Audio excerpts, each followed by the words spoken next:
They called it Kristallnacht. November 9 and 10, 1938. The Nazis of Adolf Hitler's Third Reich in Germany went throughout Germany and Austria and parts of Czechoslovakia, looting, pillaging, plundering Jewish synagogues and businesses and homes. The SA, or the stormtroopers, and the Hitler Youth members went across the country in that one night, in 2 nights, but in especially one night. Given permission, it was not an instruction to do this, it was just stated that if there are violent uprisings against the Jews, do nothing to hamper it, do nothing to stop it. Around 7,500 Jewish-owned commercial establishments were looted, decimated, and desecrated. Jewish cemeteries became a particular object of desecration. Kristallnacht, meaning crystal night or night of broken glass, was so called because the streets were shimmering with the shards of broken glass.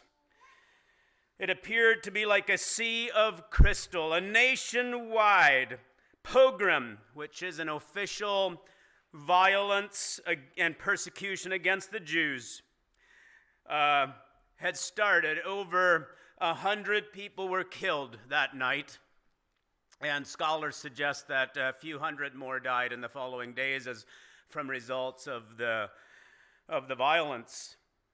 And 30,000 young men were systematically rounded up and taken to Dachau, Buchenwald, Sachsenhausen, and other concentration camps. This was the first time that Nazi officials had made massive arrests against the Jews, specifically against the Jews, simply because they were Jewish. In Germany at this time, there was a young Lutheran pastor, theologian, teacher, and Nazi resistor. He taught others in the way of Jesus in a Christ-centered community that he called Frankenwalde. Here Dietrich Bonhoeffer, and others held this household of learning, of worship, of ministry, of sharing, of friendship and hospitality, and they did so by putting the Bible at the center of their work. And we're not going to get into the politics of Bonhoeffer. Of course, it's controversial because he saw what was happening to the Jewish community. He focused on the Bible. There were certain texts that he couldn't shake. The Jews are God's chosen people. They are. The Bible never says that they are not anymore, but that those of us here, we are grafted into his people. That's what it says, Romans 11. It says that the Gentiles are grafted in. And so we're not going to get into it because Bonhoeffer, I just need to say, decided it was he needed to take a stand and joined a force that would include some assassination attempts of Adolf Hitler, the man that he deemed responsible, obviously, for what he saw happening in his country. In his Bible, on November 11, 1938, he scratched a date, 9/11/38. Pardon me. It would seem that this was a defining moment for Bonhoeffer, a date where he made a decision that something needed to change. He wrote this beside Psalm 74, verse 8. I'm going to read a few verses from this psalm. O God, why do you cast us off forever? Why does your anger smoke against the sheep of your pasture? Remember your congregation, which you have purchased of old, which you have redeemed to be the tribe of your heritage. Remember Mount Zion, where you have dwelt. Direct your steps to the perpetual ruins. The enemy has destroyed everything in your sanctuary. Your foes have roared up in the midst of the meeting place. They have set up their sign for signs. They were like those who swing axes in the forest of trees, and all its carved wood they broke down with hatchets and hammers. They have set your sanctuary on fire. They profaned the dwelling place of your name, bringing it to the ground. They said to themselves, this is where he wrote the date, we will utterly subdue them. They burned all the meeting places of God in the land. We do not see our signs. There is no longer any prophet, and there is none among us who knows how long. How long, O God, is the foe to scoff? Is the enemy to revile your name forever? Why do you hold back your hand, your right hand? Take it from the fold of your garment and destroy them. I invite you to pray for me as I share this morning. I don't know for sure why. It just feels like such a pertinent message for this morning. Excuse me. As we consider the events in the world today. As we observe people being forcibly removed from their land, who is standing up?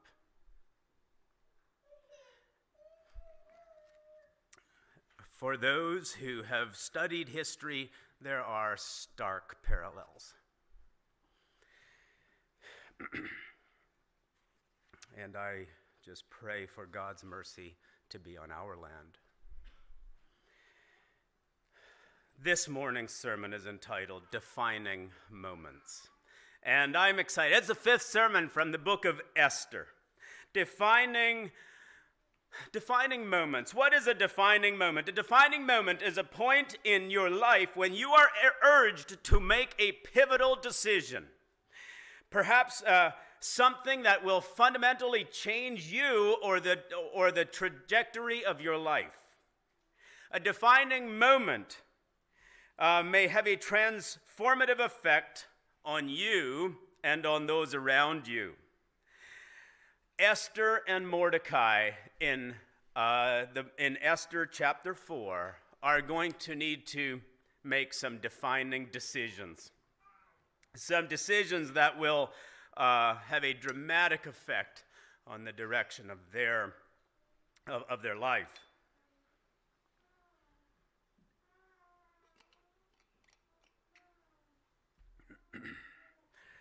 And so this morning, I'm going to read through the fourth chapter of Esther, make some comments and teaching as I do so, and then challenge us, and drawing from other people as well who have chosen to take a stand, who in your life, in your situation, needs you to take a stand, to make that decision, to stand with him or her.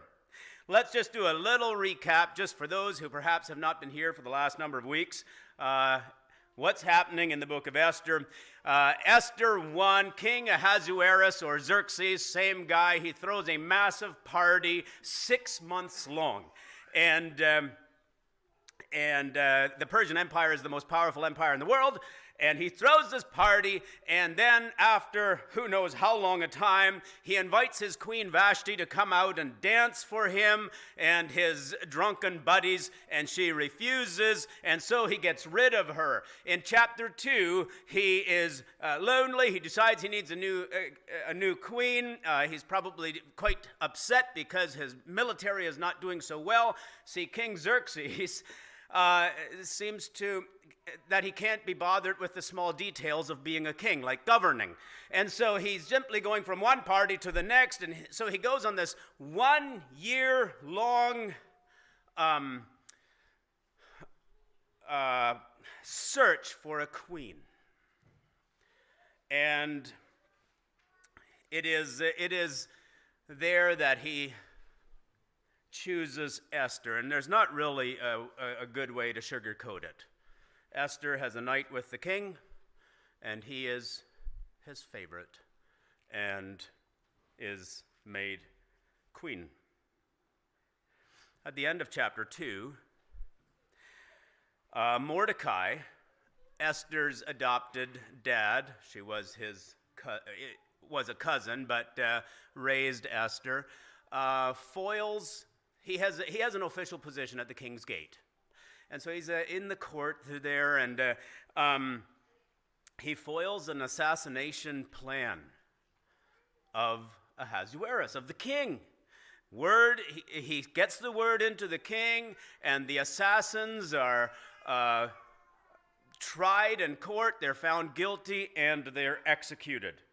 But instead of being honored for this, chapter 3, the king promotes Haman, a power-hungry, narcissistic, self-promoting, anti-Semitic man. And when Mordecai does not bow to Haman, Haman decides that he will not only, in just this ludicrous chain of events, he decides not only will Mordecai die, but every Jew.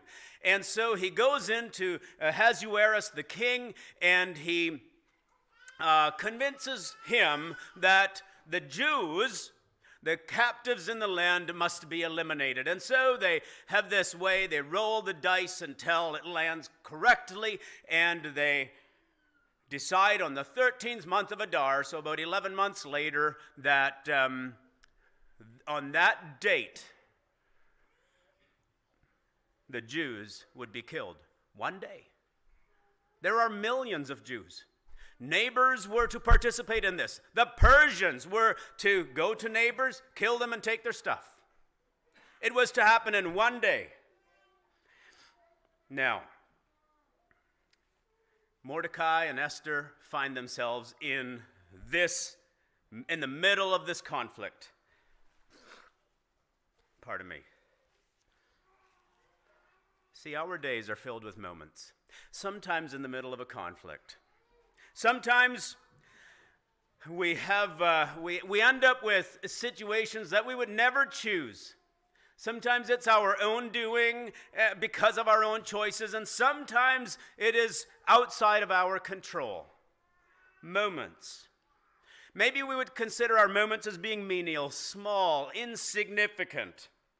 But friends, you and I have been chosen for this generation, for this time, for this place, for this date. And in this chapter, we will find the series title for such a time as this, when Mordecai says, Esther, perhaps you have become queen for this time, for this event. Who is it in your life that needs you to recognize the moment? Who is it in your life that simply needs you to listen? Who is it in your life that needs you to recognize the moment and to move in it? Let's get into, before we get into the text, when you make a decision, a defining decision, it will change the course of your life. And so for some of us here, choosing to become a follower of Jesus is one of those moments, right? We live our lives and we drive the stake in the ground and say, from this day forward, I'm all in. That's what it means to be a follower. You're not just partly in. You are either all in or altogether out. You have to make a decision. By default, you're out. And so when you make that decision of becoming a follower, it is a defining moment. Choosing to get married ought to be, or, if you've gotten married, that ought to be a defining moment as well. If it doesn't change the course of your life, then something's in trouble. Breaking an addiction, putting the stake in the ground saying, I am done. Not just after giving into the addiction one more time. It means, what am I going to change the course of my life? It might mean getting rid of a smartphone. It might mean staying away from some establishments. It is when you put that stake in the ground and saying, this is it. I am no longer living in this pattern, changing our patterns of thinking, defining moments. And so what are the moments in your day? Let's get into this text. We're going to go through it and talk about the story in chapter 4, verses 1 to 3. So at the end of chapter 3, the decree has gone out that all the Jews would be killed. Mordecai learns of this, and that's where we pick up. When Mordecai learned of all that had been done, Mordecai tore his clothes. He put on sackcloth and ashes and went out into the midst of the city. And he cried out with a loud and bitter cry. He went up to the entrance of the king's gate, for no one was allowed to enter the king's gate clothed in sackcloth. And in every province, wherever the king's command and his decree reached, there was great mourning among the Jews, with fasting and weeping and lamenting, and many of them lay in sackcloth and ashes. In a visible outward demonstration of tragedy and calamity in their lives. Mordecai here's the first of his defining moments. He was one of the men at the king's gate. But here he entered wearing sackcloth, and it says there was a decree. Now, when someone broke the king's decree, it generally meant execution. Mordecai put on his sackcloth and entered that courtyard inside the gate. And there he wept and wailed. This is still common in Eastern cultures, to publicly wail loudly, declaring the grief and the calamity that has come upon someone. And it says this was going throughout the entire empire. The Jews, when they heard of the king's decree that they would all be killed on the 13th day. It's posted. Imagine the tension with which they are living now. It's posted in the town square. It said that the magistrates, the governors, everyone was given this document that said, on the 13th day, the Jews will die. The Jews knew it. Imagine living with this. The moms looking at their toddlers, and every day was just one day closer to their death. Husbands, wives, siblings, children, friends, some of them Persian friends with Jewish friends, every day. They just knew the 13th of Adar is coming, and we're going to die. The king has decreed it. If it's not my neighbor who kills me, it'll be someone else. And Mordecai wept. He mourned. He entered this courtyard. And it says that they did this throughout the entire province. Great lamenting. Let's go on. When Esther's young women and her eunuchs came, they told her, and the queen was deeply distressed. She sent garments out to clothe Mordecai so that he might take off his sackcloth, but he would not accept them. I don't know why he wasn't permitted to be in the courtyard. I can imagine a few reasons. I can imagine that, first of all, the king wanted his palace to be a happy place. And so don't come in here wearing your sackcloth and ashes. Go somewhere else. I don't need to see that. It's important for us to know that sadness and grief are okay. Sometimes we get caught up in that mindset as well. Well, we should be happy. We should always be happy. Something tough happens, and basically, some people even say, chin up, be happy. Grieving, friends, is important. Sadness is important. Recognizing the difficult things in your life is important. And the Ecclesiastes writer says there's a time to weep. There's a time to mourn. That's what he says. There is a time for it. So do not feel, if you are in a season of sadness, do not feel guilt for that. Do not feel guilt for your seasons of grief. When there is loss, there ought to be grief. That loss can be in many, many things, whether it is a relationship, a friendship, or of any other type of loss. And so Esther hears about this and says, guys, get some clothes out to him. You know, he can't be in there like that. It is likely. It seems that Esther did not know about the decree. And we might say, how? How does she not know that her people are going to be killed? Well, there's a few reasons. Number one, at this point, she has not revealed her Jewish identity yet. The people she's with, they may not even have thought of it to tell her because they don't know she's a Jew. Secondly, maybe she's in the harem there with the ladies and the news doesn't really get in there. Maybe she just didn't get caught up with the news.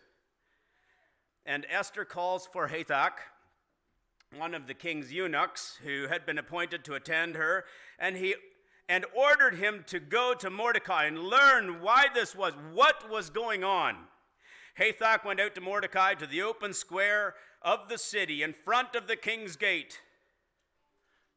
He says, you know, Esther is telling me to find out what's going on. Why are you out here like this? And Mordecai told him of all that has happened. The exact sum of money that Haman had promised to pay into the king's treasuries for the destruction of the Jews. Now here's a reality. The Persian army is not doing so well. Their resources are being exasperated with the Greeks, and the Greeks should not be beating them in war, but they are. And so this was part of Haman's deceit to the king. He said, look, if we kill them all, take their resources, we can put that in the treasuries. Our finances will be boosted. And so he said, Mordecai tells Hathach about the sum of money that would be put into the king's treasuries for the destruction of the Jews.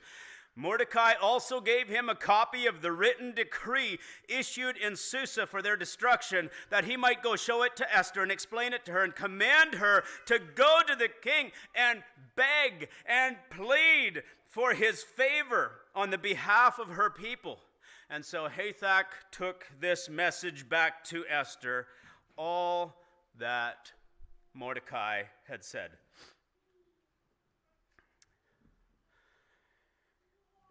You see, this is a terrifying time for the Jews. And Hathach takes the word from Mordecai back to her, and tells her everything. It is posted. It is in the city squares. 13th day of the 12th month is coming. And Mordecai, being part of the men working at the gate, had access to documents.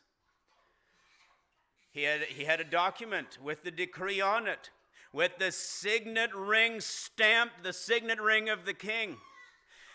What Esther and Mordecai understood was that King Ahasuerus was a law follower.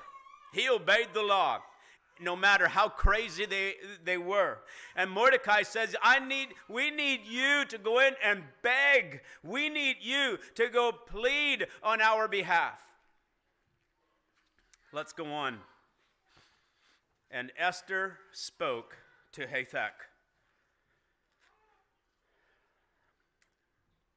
and commanded him to go back to Mordecai. So Hathach is the messenger here, and she says this: Mordecai, everyone knows. Mordecai, All the king's servants and the people of the king's provinces know that if any man or woman goes to the king inside the inner court without being called, without being summoned, there is but one law, and that is to be put to death, except the one to whom the king holds out the golden scepter so that they may live.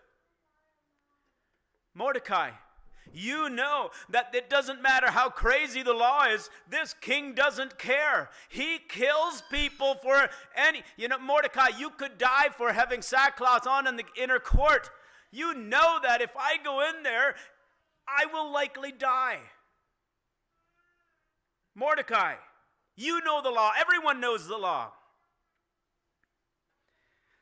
She goes on to say this, but as for me, I have not been summoned. I have not been called to come into the king these 30 days. And so they told Mordecai this message. 30 days.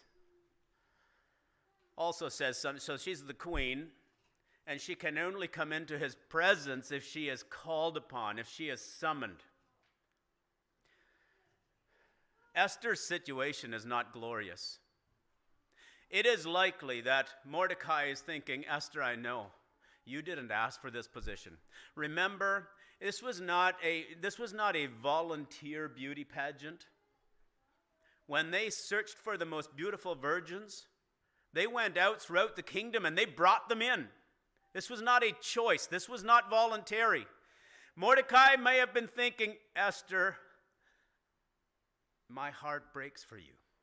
You didn't ask for that. You didn't ask for that terrible night with the king. You didn't ask for this position. Friends, perhaps you're in a situation you didn't ask for. You didn't ask to have the deck of cards, so to speak, that you were given. And so Esther says, look, I haven't been summoned to be with him for 30 days. I'm his wife. I can tell you one thing, Xerxes isn't sleeping alone for 30 days. This guy has problems. He has issues. Esther knows it.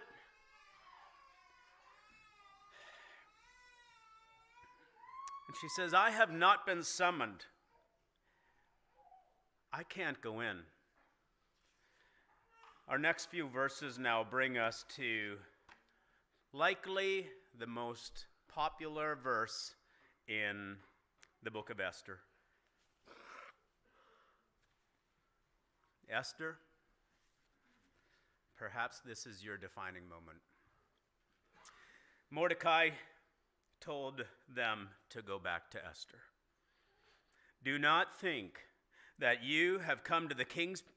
Do not think to yourself that in the king's palace you will escape any more than any of the other Jews.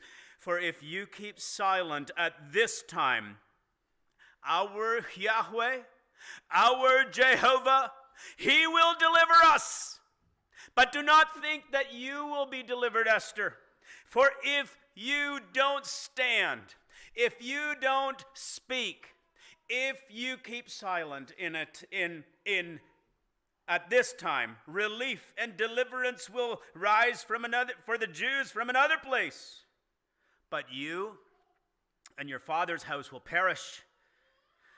And Esther, who knows whether you have come to the kingdom for such a time as this? Esther, I realize that this may cost you your life. But if you don't stand up, it's going to cost you your life anyway. Friends, when you have chosen to become a believer, it's easy in North America so far. It's easy to just make the confession and think not much changes. If you have not considered that it might cost you your life, you have not fully considered the cost of being a follower. And in many places across the planet, of course, we know that when they make that decision, they are choosing between life or perhaps being death. Wow. Excuse me.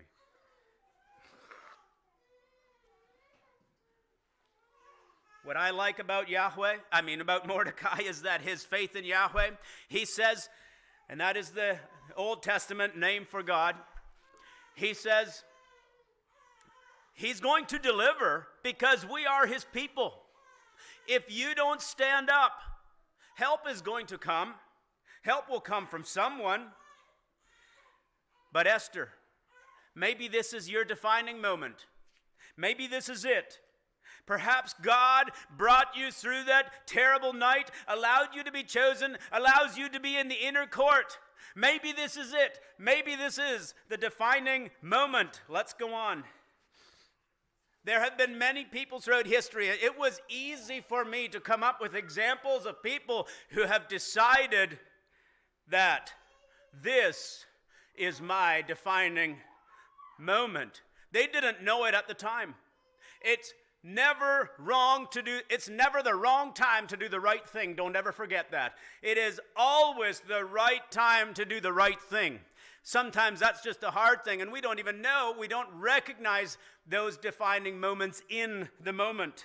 Martin Luther, in the 1500s, Roman Catholic monk, the more he studied the scripture, just recognized some of the errors that he believed and was taught. In 1521, he was brought to the city of Worms, where he was instructed to recant or pay the price. And no doubt, the magistrates and administrative people that were telling him to recant, he must deny his faith. No doubt they wanted to kill him, but likely couldn't for political reasons. And Martin Luther, in his testimony, he says this in 1521, and this is just the part of the statement that became the springboard that would lead to the Protestant Reformation, normally called the Protestant Reformation. It was Protestant because they were protesting against the Catholic Church.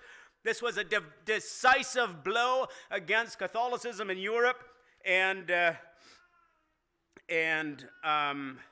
led to the evangelical church, and you and I are a part of that, and we are grateful for the freedom to practice God's word in its accuracy and purity. And he said this, "My conscience is captive to the word of God. Thus I cannot and I will not recant, because acting against one's conscience is neither safe nor sound. Here I stand. I can do no other. God help me. My conscience is captive to the word of God.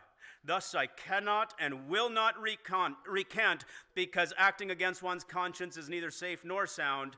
Here I stand. I can do no other. Help me, God." Where are you standing? Where is it that you are saying, "Here I stand. This is it"? Perhaps you're being pressured. Pardon me.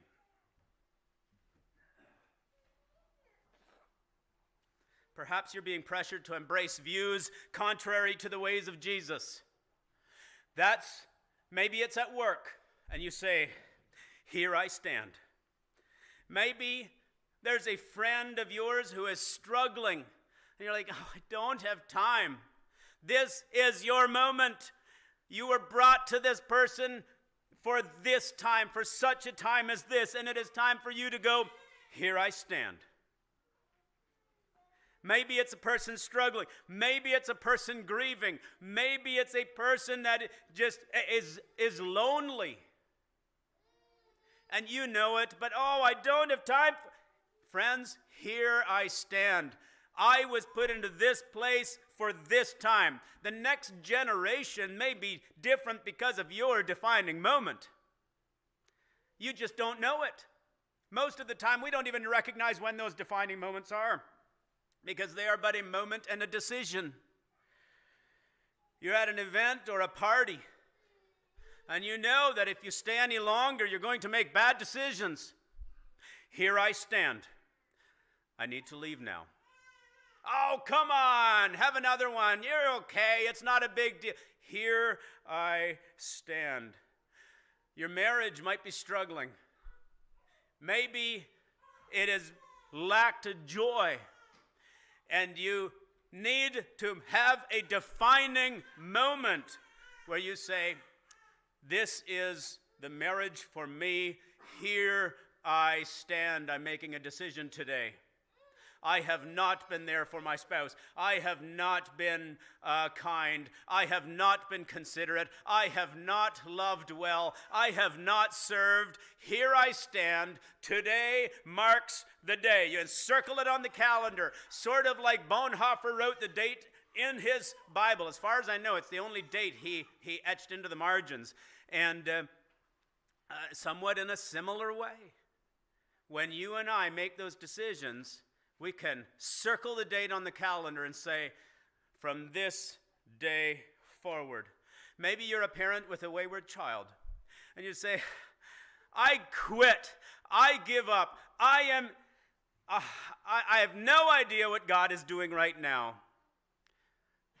God's desire for you is that you would stay the course, that you would stay focused, that you would not give up. It is a matter of putting the stake on the ground and saying, here I stand. Maybe you have made a sexual mistake, maybe immorality. And the test comes back and says positive. Our culture says it's an easy thing. Just get rid of the life. It's easy.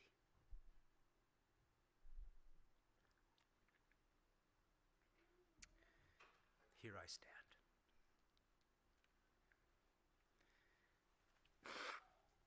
And friends, it doesn't matter where you've been, what you've done. This is the way of Jesus, his redemption. You are not judged by your past, but where you are going. Here I stand. The coworker who constantly pokes fun at your faith. The dirty joke that it's just easier to laugh at. Here I stand. That's not me. That's not Jesus. Standing does not need to be loud or obnoxious. In fact, it should be on the contrary. Peter, of all people, the loud one, writes in his letter, 1 Peter chapter 3, verse 15, he says, in your hearts always sanctify Christ as Lord. Honor Christ as Lord. Always being prepared to make a defense to anyone who asks you for the reason of hope that is in you, but do it gently and respectfully. Peter says that. Do it gently and respectfully. One of the lady pictured up here, Rosa Parks. Rosa Parks, considered the mother of the civil rights movement, the weary seamstress who on a bus after a long day of working in Montgomery, Alabama in 1955, the bus was filling up.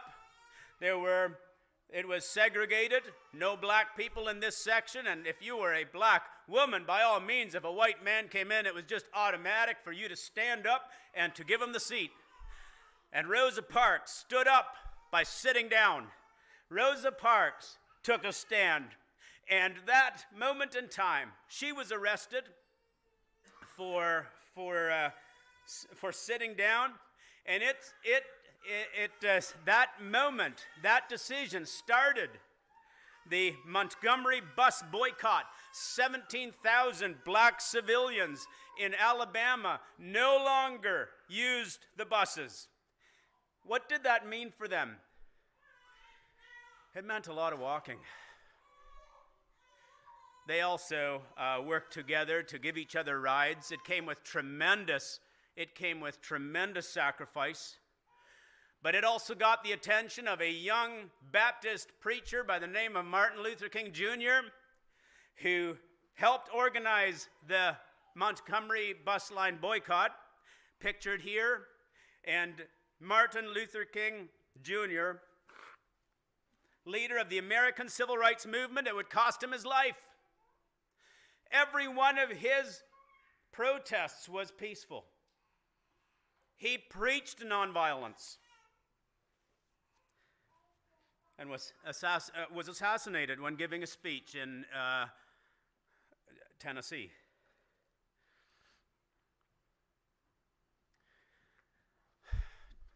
Here I stand. And it takes me to one final example of a defining moment.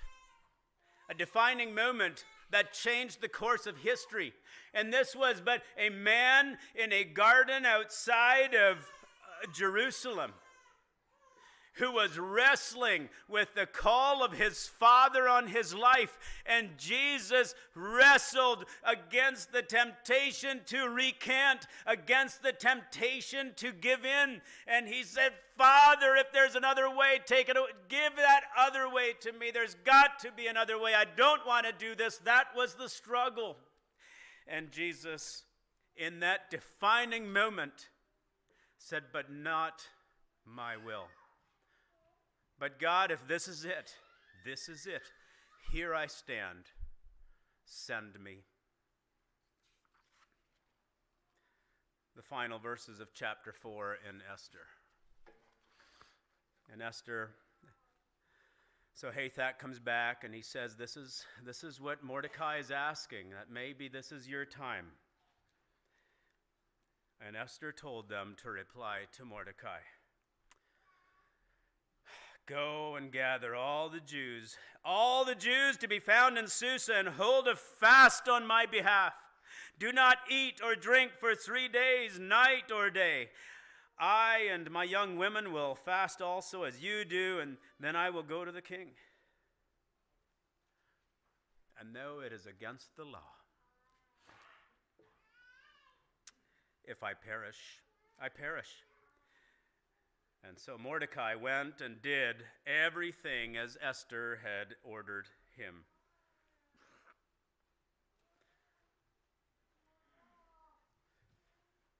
You like to think that we'd do the same thing, right?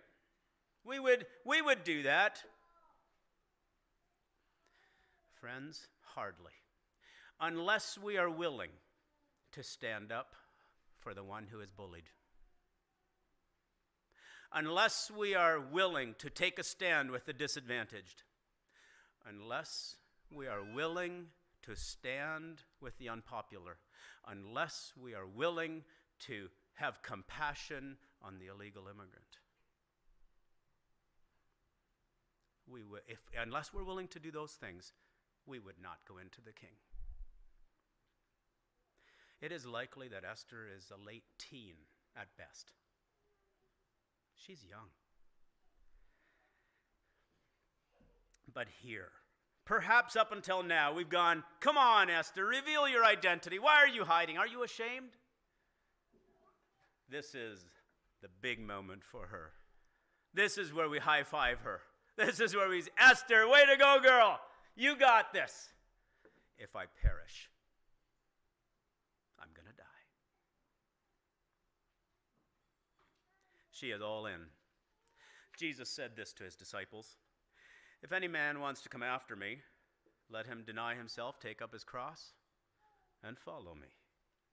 For whoever would save his life will lose it. But whoever loses his life for my sake and the gospel's will find it. For what does it profit a person if they gain the whole world or lose their own soul? Or what should a person give in exchange for their soul? Are you all in? This is your time. The next generation is only affected by your decisions today. That's it. We are not going to be alive in the next 100 years. It is today that we are given. And so if this moment in time is not for you, then who? And if it's not now, then when? Today. Today is our time. We are here for such a time as this. People have taken big risks for the sake of humanity and for the sake of others for as long as time has existed. William Wilberforce was a British politician, philanthropist, leader of the abolitionist movement. slavery was popular. He became a follower of Jesus after being in politics. In fact, he had questioned whether he should walk away from politics when he became a follower of Jesus, not sure if the two went together. And he had this passion to get rid of slavery in the United Kingdom. And after he had considered the cost and identified what God wanted him to do, he had this conversation with the Prime Minister of Britain, William Pitt. And here's what Pitt had to say. When Wilberforce asked him, should I be walking away from politics so that I can better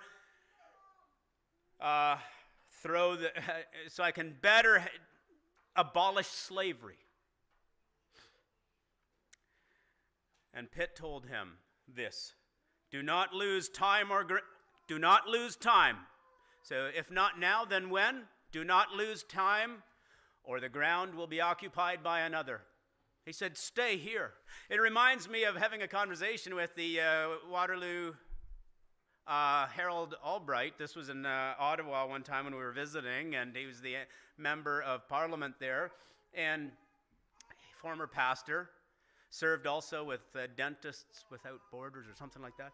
And we asked him, so how did this work to become a politician? He said, yeah, the Governor General David Johnson said to him, Mr. Albright, your congregation just got bigger. This is our time. It's easy for us to perhaps look at other circles or settings and think, yeah, that's where I'd like to serve. But what about where you're working? What about in your neighborhood? What about with your friends, in your families? If this moment in time is not for you, then who? And if not today, then when? God bless you as you pick up the mantle and as you live today for this time, for this generation, in this moment, because you are here for such a time as this. God bless you all.